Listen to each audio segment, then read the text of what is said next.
જય શ્રી કૃષ્ણ વિદ્યાર્થી મિત્રો, આજે આપણે ધોરણ 9 ચેપ્ટર 1 આપણી આસપાસ દ્રવ્યનો છેલ્લો વિભાગ ભાગ 6 ની વાત આજે આપણે કરવાના છે. મિત્રો, આપ સૌ જાણો છો કે આપણી આસપાસ દ્રવ્યનો એક વિડીયો પણ છેલ્લે તમને 3D એનિમેશનથી સમજાવવા માટેનો પ્રયત્ન કરેલો છે. છેલ્લો ટોપિક આપણો બાષ્પીભવનનો હતો. બાષ્પીભવન એટલે ઉત્કલન બિંદુ જેટલા તાપમાને ન પહોંચે છતાંય જ્યારે પ્રવાહીનું બાષ્પમાં રૂપાંતર થવા લાગે, એટલે કે પ્રવાહીનું વાયુમાં રૂપાંતર થવા લાગે, એને બાષ્પીભવન કહેવાય. હવે બાષ્પીભવન માટે જુદી જુદી ઘણી બધી પ્રવૃત્તિઓની વાત અહીંયા કરી છે. એક તમે ચાઈના ડીશ એટલે કે રકાબી જેવું પાત્ર લઈશો અને એક તમે કસનળી લઈશો અને આ બંનેમાં જ્યારે તમે પાણી ભરો છો અને આ પાણી જુદી જુદી જગ્યા ઉપર મૂકો છો તો તમને જુદા જુદા અનુભવ થશે. જો કસનળીમાં રહેલું પાણી છે એ ઝડપથી બાષ્પીભવન નથી થતું, ચાઈના ડીશમાં રહેલું પાણી ઝડપથી બાષ્પીભવન થાય છે. તો એના માટે જુદા જુદા 4 પરિબળો બાષ્પીભવનને અસર કરે છે. તો આપણો પ્રશ્ન 36મો, બાષ્પીભવન પર અસર કરતા પરિબળો. પહેલું છે સપાટીનું ક્ષેત્રફળ વધવાથી બાષ્પીભવન વધે છે.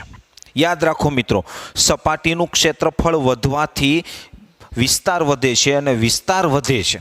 ક્ષેત્રફળ વધવાથી જે વિસ્તાર વધે છે અને જેથી બાષ્પીભવનનો જે દર છે એ દર પણ વધે છે. એટલે તમે સમજી લો કે ચાઈના ડીશમાં આપણે પાણી મૂક્યું છે અને બાજુમાં કસનળીમાં પાણી મૂક્યું છે. કસનળી એટલે કાચની નળાકાર નળી, ચાઈના ડીશ એટલે રકાબી જેવી. તો રકાબી જેવી જે પાત્ર છે એમાંથી પાણી ઝડપથી બાષ્પીભવન પામે, કારણ કે ક્ષેત્રફળ વધે છે. ક્ષેત્રફળ વધવાને લીધે બાષ્પનો દર પણ વધે છે. એટલે જો આપણે કપડાં સૂકવવાના હોય ને બધા ભેગા સૂકવી દઈએ દોરી ઉપર એક સાથે આમ, તો નહીં સુકાય. પણ તમે એના વ્યવસ્થિત પહોળા કરશો તો એ 2 કલાકમાં સુકાઈ જશે. અને ઓલું તમે ભેગા રાખી એમને મૂકી દઈશો, ડોલમાં પડ્યા રહેવા દઈશો કે તાર ઉપર એમને લટકવા દઈશો તો એ આખો દિવસ નહીં સુકાય. પરંતુ તમે એના પહોળા કરશો એટલે ક્ષેત્રફળની સપાટીનું ક્ષેત્રફળ વધશે એટલે બાષ્પીભવનનો દર પણ વધે છે. તો પહેલું બાષ્પીભવન ઉપર અસર કરતું પરિબળ છે સપાટીનું ક્ષેત્રફળ. બીજું તાપમાનમાં વધારો. યાદ રાખો મિત્રો, તાપમાનમાં જે વધારો થાય છે, હવે આપણે ખ્યાલ છે કે તાપમાન વધે એમ શું થાય? અણુઓની ગતિશક્તિ વધે. અને અણુઓની ગતિશક્તિ વધે એટલે કે ગતિ ઉર્જા વધે એટલે બાષ્પીભવનનો દર વધે. એટલે કે તાપમાનમાં વધારો થાય એટલે કે જે અણુ છે એ અણુની ગતિશક્તિ વધે છે અને અણુની ગતિશક્તિ વધે છે એના હિસાબે જે બાષ્પીભવન છે એનો જે દર છે એ પણ વધે છે. એટલે કે ઝડપથી બાષ્પીભવન થાય. એટલે સવારમાં આપણે કપડાં સુકાવ્યા હોય 7 વાગે અને 10 વાગે સુકાવો તો 10 વાગે તાપમાન વધે છે એટલે તે ઝડપથી સુકાઈ જાય છે. 7 વાગે સુકાવ્યા હોય તો એને સુકાતા વાર લાગે છે. એનો મતલબ એવો થાય કે ભાઈ જેમ તાપમાન વધે એમ અણુઓની ગતિશક્તિ વધે, ગતિ ઉર્જા વધે અને ગતિ ઉર્જા વધવાને હિસાબે એ જે છે તે બાષ્પમાં રૂપાંતર વધુ થાય છે. બીજું, ભેજની માત્રામાં ઘટાડો થવો. હવે ભેજની માત્રામાં ઘટાડો થવો એટલે કે ત્રીજું છે ભેજની માત્રા.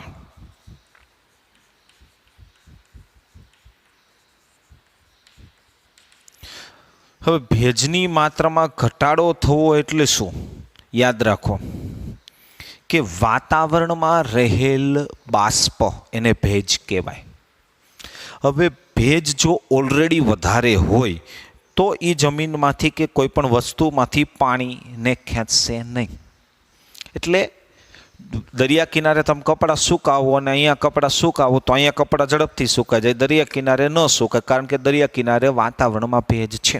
અને વાતાવરણમાં ભેજ હોવાને હિસાબે ઓલરેડી એ જે પાણી છે એનું બાષ્પમાં રૂપાંતરનો દર ઘટે. એટલે કે ઓલરેડી પહેલેથી જ બાષ્પ જે વાતાવરણમાં હોવાને હિસાબે મિત્રો એટલે કે જો વાતાવરણમાં જે બાષ્પની માત્રા છે, આ વાતાવરણમાં બાષ્પની માત્રાને ભેજ કહેવાય. જો ભેજ વધુ હોય તો બાષ્પીભવનનો જે દર છે, આ બાષ્પીભવનનો જે દર છે એ ઘટે છે, ઓછો થાય છે. એટલે ભેજની માત્રા ઓછી હોય ત્યાં બાષ્પીભવનનો દર વધુ હોય. એટલે તમે જો કે ચોમાસામાં કપડાં ઝડપથી કેમ નથી સુકાતા અને ઉનાળામાં ઝડપથી કેમ સુકાઈ જાય? કારણ કે ચોમાસું હોય ત્યારે વાતાવરણમાં ભેજનું પ્રમાણ હોય, એટલે ભેજ હોવાને લીધે એ વધારાનો ભેજને શોષી શકતા નથી, એટલે એનો દર ઘટે. ઉનાળામાં સૂકી હવા હોય એટલે ભેજનું પ્રમાણ ઓછું હોય અને એના હિસાબે મિત્રો વાતાવરણમાં જે છે તે બાષ્પીભવનનો દર ઉનાળામાં વધે છે. છેલ્લી વાત કરીએ પવનની ઝડપ. ચોથું, પવનની ઝડપમાં વધારો. યાદ રાખો, જે પવન છે એ પવન જ્યારે વાતો હોય, પવનની ગતિ સાથે પાણીના અણુઓને પોતાની સાથે ખેંચીને લઈ જાય છે, બાષ્પના અણુઓને. એના હિસાબે યાદ રાખો, એના હિસાબે જો પવન વધુ હોય તો એ જે પવન છે એની ગતિ બાષ્પના અણુઓને ખેંચીને પણ દૂર લઈ જાય છે. એના લીધે પવન હોય તો બાષ્પીભવનનો દર વધે છે. કારણ કે જે પવન છે પવન એ બાષ્પના જે અણુ છે એ અણુને ખેંચીને દૂર લઈ જાય છે અને એના હિસાબે જો પવન વધુ તો બાષ્પીભવનનો દર પણ વધુ હોય છે. તો આ રીતે મિત્રો, આ રીતે ચાર બાબતો, સપાટીનું ક્ષેત્રફળ, તાપમાન, વાતાવરણમાં રહેલો ભેજ અને પવન, આ ચાર બાબતોને હિસાબે બાષ્પીભવનની પ્રક્રિયામાં ફેરફાર થાય છે. ત્યાર પછી 37મો પ્રશ્ન, બાષ્પીભવન થવાથી શા માટે ઠંડક ફેલાય છે? યાદ રાખો, પ્રશ્ન છે તો કે બાષ્પીભવન થવાથી ઠંડક કેમ ફેલાય છે? એનું એક કારણ તમે મને કહો. કોઈ પણ પાત્ર ઉત્કલન બિંદુથી નીચા તાપમાને જ્યારે પાણીને ગુમાવે છે, એટલે કે પાણીનું બાષ્પમાં રૂપાંતર થાય છે, ત્યારે શું થાય છે કે એ દરમિયાન, દાખલા તરીકે આ એક પાત્ર છે, આ પાત્રમાં પાણી ભરેલું છે, યાદ રાખજો, અને આ પાણીનું બાષ્પમાં રૂપાંતર થાય છે, બાષ્પમાં રૂપાંતર થાય છે, ત્યારે આ પાણીના જે અણુઓ છે એ વધારાની ઉર્જાનું શોષણ કરે છે, એનું શોષણ કરે છે. એટલે બહાર રહેલી ઉર્જા એ પોતે મેળવે છે, બહાર રહેલી ઉર્જા તે પ્રાપ્ત કરે છે, અને આ ઉર્જા, કારણ કે એણે બાષ્પ સ્વરૂપે પાણીને ગુમાવી દીધું એટલે ફરીથી ઉર્જાને પુનઃપ્રાપ્ત કરવા બહાર રહેલી ઉર્જાને શોષે છે. બહાર રહેલી ગરમી શોષાય છે એટલે આજુબાજુમાં શું પ્રસરે છે? ઠંડક પ્રસરે છે. અને એના હિસાબે બાષ્પીભવન સતત થતું હોય તો એની આજુબાજુમાં ઠંડક પ્રસરે છે, કારણ કે બાષ્પીભવનને લીધે તે આજુબાજુની ઉર્જાનું શોષણ કરે છે. ત્યાર પછી પ્રશ્ન નંબર 38 સમજી લો. 38માં એવું છે, પાણી ભરેલા ગ્લાસની બહાર ઠંડા પાણીના બિંદુ જોવા મળે છે. યાદ રાખો, પાણી ભરેલા ગ્લાસની આસપાસ ઠંડા પાણીના બિંદુ જોવા મળે છે. યાદ રાખો, દાખલા તરીકે આ પાણી ભરેલો એક ગ્લાસ છે. યસ, હવે આમાં ઠંડુ પાણી ભર્યું છે. હવે આ જે ઠંડુ પાણી ભર્યું છે એના હિસાબે આજુબાજુ ઠંડુ હોય એટલે આજુબાજુનું જે તાપમાન છે એ તાપમાન તો કે ઘટે છે, નીચું જાય છે. હવે તાપમાન નીચું જાય એટલે અહીંયા જે દાખલા તરીકે ભેજ હોય એનું તાપમાન નીચું જાય. હવે બાષ્પનું તાપમાન નીચું જાય એટલે પ્રવાહી બને. પ્રવાહી બનવાના હિસાબે આ જે ગ્લાસ છે એની આજુબાજુમાં તાપમાન ઘટે એટલે આજુબાજુમાં રહેલી બાષ્પ એ તાપમાન ઘટવાના હિસાબે પાણીમાં રૂપાંતર પામે છે. એટલા માટે ઠંડા પાણીના ગ્લાસની આસપાસ પાણીના બિંદુ જામી જાય છે. બીજું એક 30મો પ્રશ્ન એવો છે, ગરમ તેમજ શુષ્ક દિવસોમાં વધુ ઠંડક હોય છે. યાદ રાખો. 39મો પ્રશ્ન એવો છે કે ગરમ અથવા શુષ્ક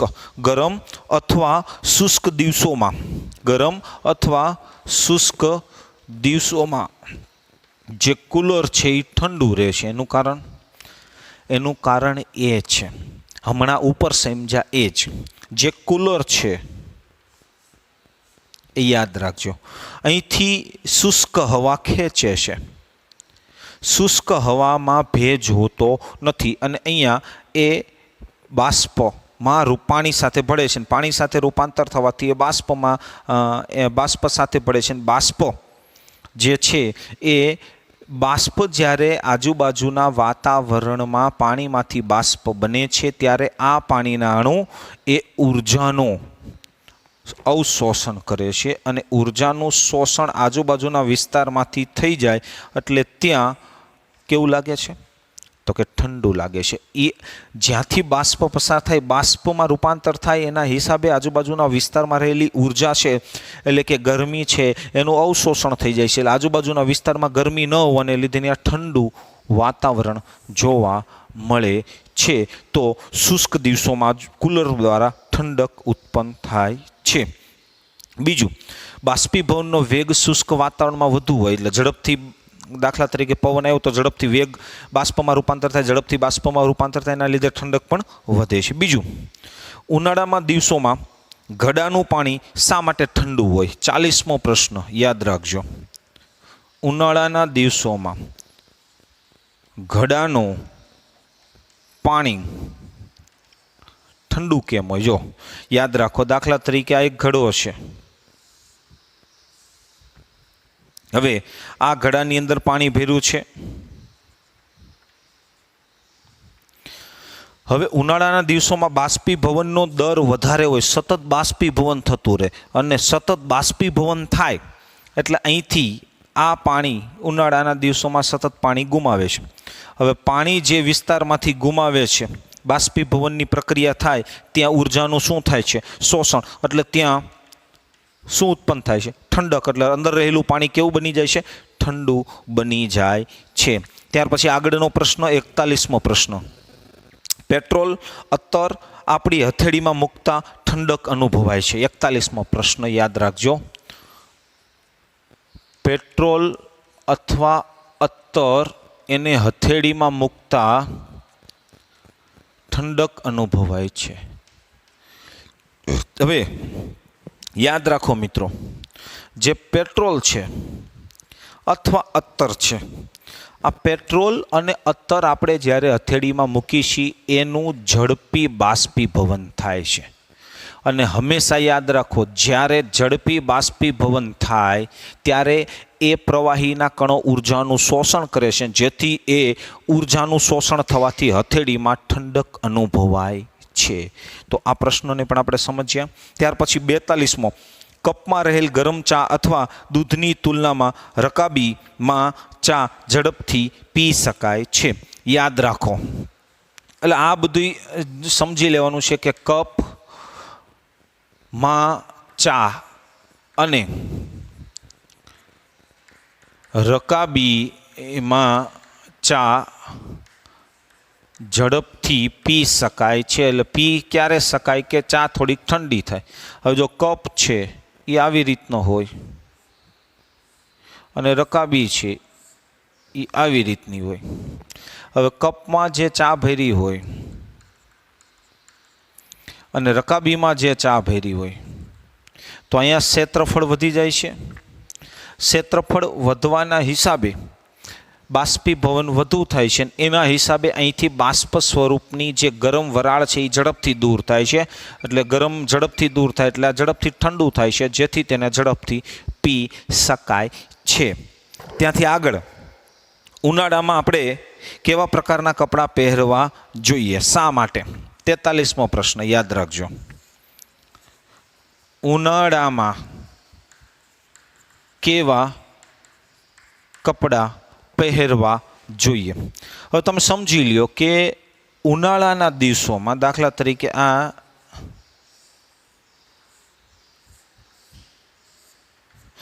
ઉનાળાના દિવસોમાં આપણા શરીરમાંથી સતત સૂકી હવાને લીધે બાષ્પીભવન થતું હોય છે. એટલે હવે આપણે જે કપડાં પહેર્યા છે એ કપડાં સુતરાઉ કપડાં હોવા જોઈએ. કેવા કપડાં? સુતરાઉ. હવે સુતરાઉ કપડાં શું કરે છે કે સુતરાઉ કપડાં છે એ સુતરાઉ કપડાં પાણીનું અવશોષણ થાય છે. એટલે અહીંથી દાખલા તરીકે શરીરમાંથી આ કપડાં છે તો અહીંથી પાણીનું અવશોષણ થાય, એ આ કપડામાં જાય છે અને એ કપડામાંથી અવશોષણ થઈ અને એ બાષ્પ એટલે કે એ પાણી વાતાવરણમાં પહોંચે છે. એટલે સુતરાઉ કપડાં એવા કપડાં છે કે જે ઠંડક મળે છે.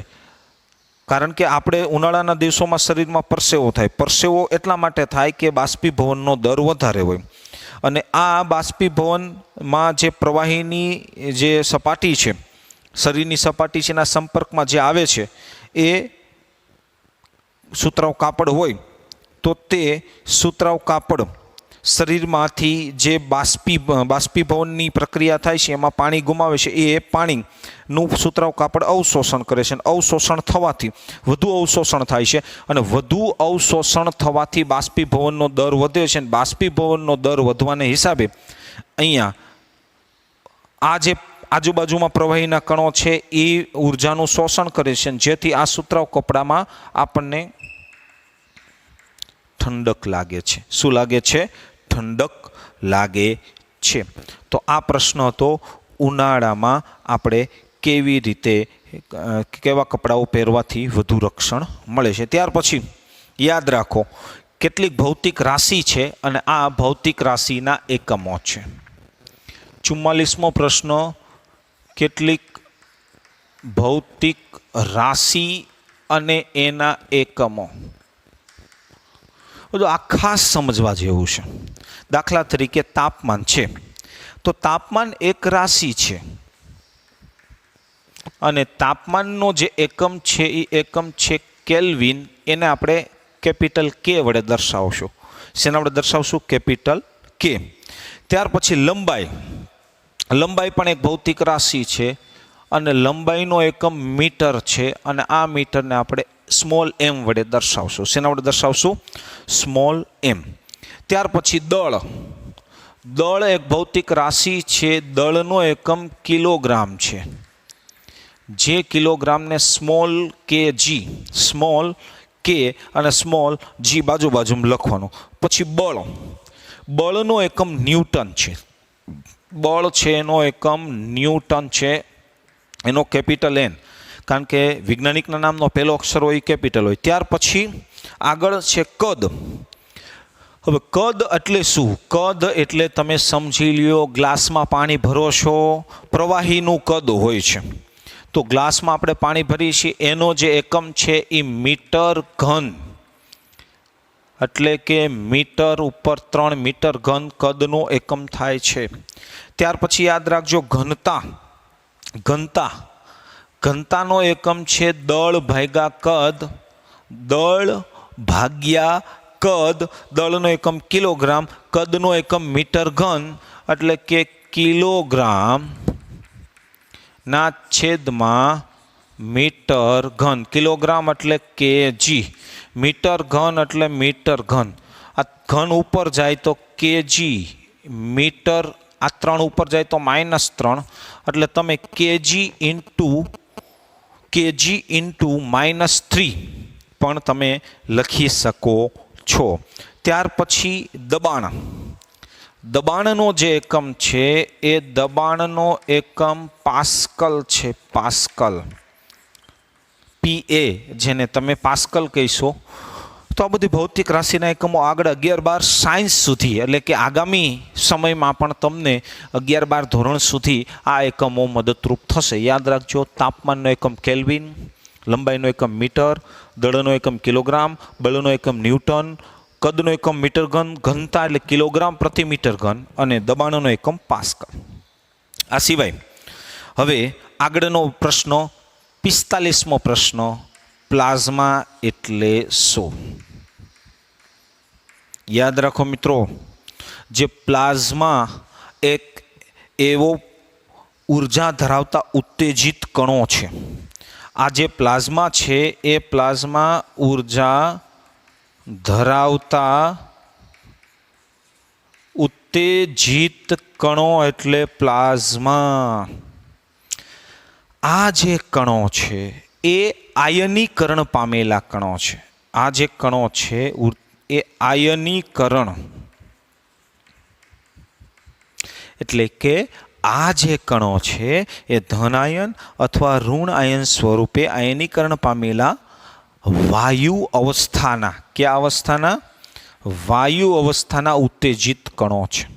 દાખલા તરીકે ટ્યુબલાઇટ આપણે જોઈ છે, બરોબર, અને બલ્બ આપણે જોઈ છે.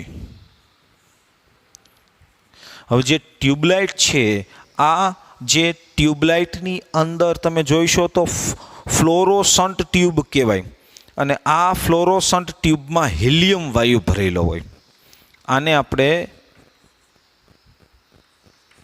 ફ્લોરોસન્ટ ટ્યુબ, અને એની અંદર હિલિયમ વાયુ ભર્યો હોય, અને આને નિયોન બલ્બ અથવા એમાં નિયોન વાયુ ભર્યો હોય. હવે આ જે વાયુ ભરેલા આ બે ટ્યુબ અને બલ્બ છે, એમની અંદરથી જ્યારે વિદ્યુત તમે પસાર કરો છો ત્યારે આ કણો છે, આ કણો વિદ્યુત ભારને ગ્રહણ કરે છે, જેથી આ કણો પ્લાઝમા કણો બને છે. અને પ્લાઝમા કણો એ પ્રકાશિત કણો હોવાને હિસાબે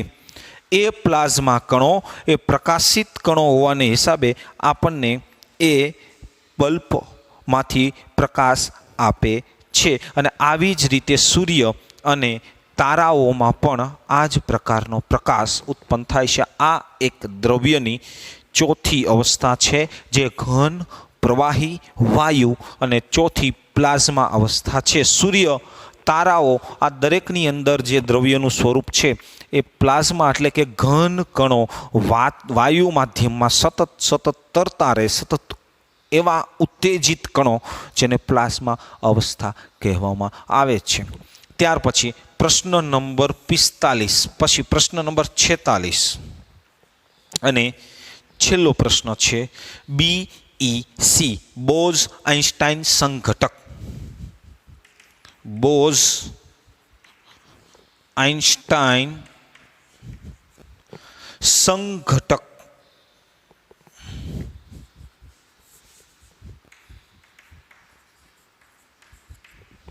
હવે બોઝ-આઇન્સ્ટાઇન સંઘટક શું છે? યાદ રાખો મિત્રો, સુભાષ ચંદ્ર બોઝ, તમે નામ સાંભળ્યું છે, પણ એની વાત નથી. અહીંયા સત્યેન્દ્રનાથ બોઝની વાત છે. સત્યેન્દ્રનાથ બોઝે દ્રવ્યની પાંચમી અવસ્થા, યાદ રાખજો, સત્યેન્દ્રનાથ બોઝે પાંચમી અવસ્થા, અને આ જે પાંચમી અવસ્થા જે બહાર પાડી, આ પાંચમી અવસ્થા જેને બોઝ-આઇન્સ્ટાઇન સંઘટક કહેવામાં આવે છે.